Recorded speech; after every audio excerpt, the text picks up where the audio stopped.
بسم اللہ الرحمن الرحیم۔ السلام علیکم سامعین۔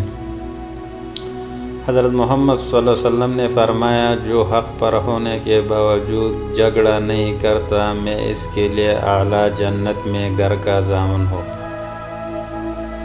حضرت محمد صلی اللہ علیہ وسلم نے فرمایا، جو شخص کسی کو کافر کہہ کے پکارے اور وہ ایسا نہ ہو تو یہ کلمہ کہنے والے پر لوٹ پڑتا ہے۔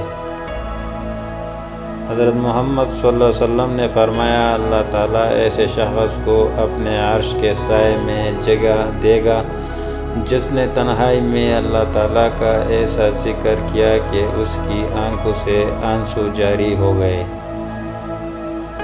حضرت محمد صلی اللہ علیہ وسلم نے فرمایا، 3 دعاؤں کی قبولیت میں کوئی شک نہیں: مظلوم کی دعا، مسافر کی دعا، والد کی اپنی اولاد کے حق میں دعا۔ حضرت محمد صلی اللہ علیہ وسلم نے فرمایا، جب اللہ تعالیٰ کسی بندے سے محبت فرماتے ہیں تو اسے نرم مزاج بنا دیتے ہیں۔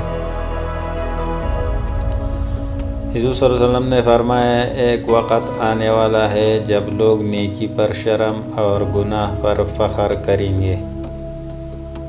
حضرت محمد صلی اللہ علیہ وسلم نے فرمایا، بلا شبہ تم میں سے مجھے سب سے زیادہ محبوب وہ ہے جن کے تم میں سے اخلاق اچھے ہیں۔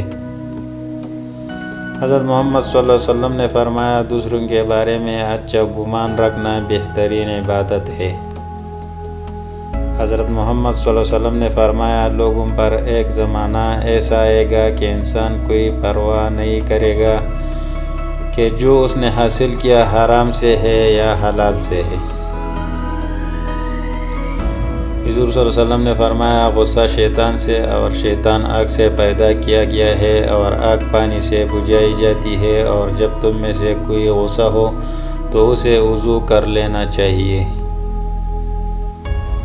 حضور صلی اللہ علیہ وسلم نے فرمایا، جو مومن لگاتار بیمار ہے اس کو بخش دیا جاتا ہے۔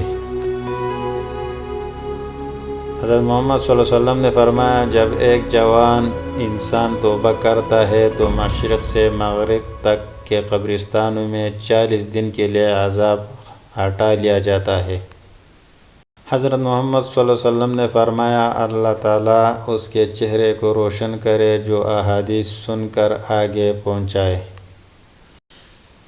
تو امید ہے یہ ویڈیو آپ لوگوں کو پسند آیا ہوگا۔ اگر آپ اسلامی ویڈیو اور حدیث سننا پسند کرتے ہو تو چینل کو ضرور سبسکرائب کریں اور بیل آئیکن ضرور دبائیں۔